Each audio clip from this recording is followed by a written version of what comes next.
खुलुमबाय लोगोफोर, दिनै नोंथांमोननो नैबे सुंद' भिडिअजों मोनसे गोजोनथाव खौरां आङो फोरमायनो नागिरदों।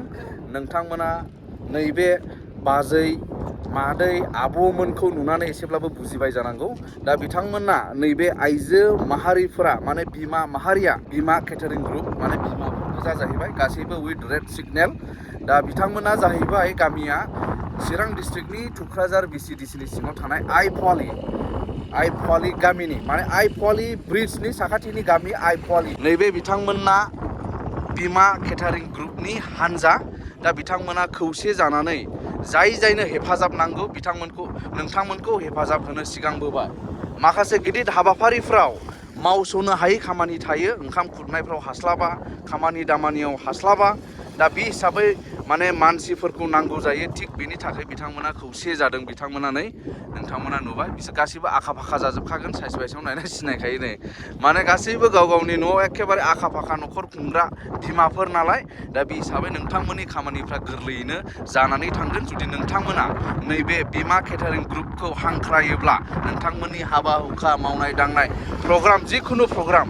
आरो बेजों लोगोसे आं मिथिनो मोन्दों बिथांमोना माने गुबुन आबाद मावनाय बा बारियाव खामानि मावनाय, आबाद मावनाय, माइ गायनाय, बेसर फुनाय बायदिसिना दुब्लिनि खामानिखौबो बिथांमोना थांनानै मावस'नानै हैगोन। जास्ट नोंथांमोना नैबे बिमा केटारिं ग्रुपखौल' कन्टेक्ट खालामदो आरो बिथांमोनजों जगाजग खालामदो, अब्लानो नोंथांमोना मोननो हागोन नैबे बिमा केटारिं ग्रुपखौ। खुलुमबाय। गिबियावनो सोमदोन बरगयारिनि चेनेल नायगिरि बिथांमोननिसिम गोजोननाय जासिहरग्रोबाय। जोंनि चिरां जिल्ला तुक्राझार BCDCनि सिङाव थानाय जोंनि आइएप'वाली बिमा माहारि, जों आइएप'वाली बिमा केटारिं ग्रुप जों दिनैनिफ्राय दानाय जाबाय।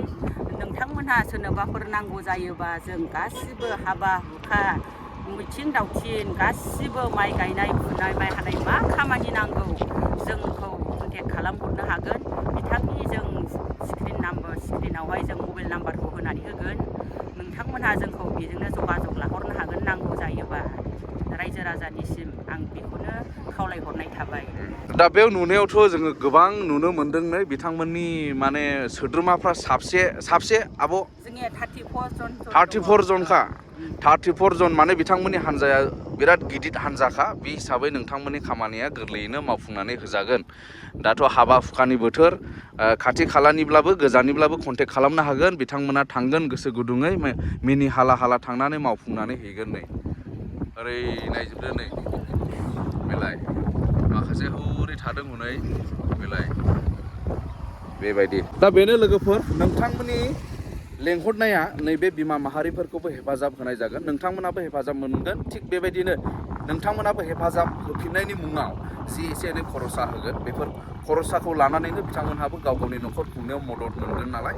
दा बेनिखायनो माने जों गावजों गाव माने गिभ एन्ड टेक, नोंथांमोनाबो हो, नोंथांमोनाबो मोनगोन बिसोरनिफ्राय। नैबे रोखोमैहायनो जोंनि संसार जानायफ्राबो सोलियो। आरो आजिखालिनि हाबा हुखाफ्रावथ' बिराद गोनांथिखौ आङो नुनो मोनो। मानो होनोब्ला आजिखालिनि हाबा हुखाया बिराद गिदिर जायो, स्टान्डार्ड जायो, आरो मावग्रा दांग्रा ओंखारनो एसे खस्थ' जासै आजिखालि।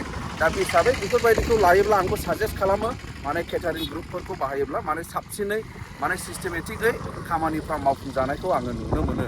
दा बेनिखायनो नोंथांमोननो जायनो नांगौ सिन्था खालामनांगौ गैया, जास्ट कन्टेक्टल' खालामदो। स्क्रिनावनो कन्टेक्ट नाम्बारा दंबाय थाखायो। बेनो जादों बिमा केटारिं ग्रुप, आइएप'वाली, तुक्राझार, चिरां।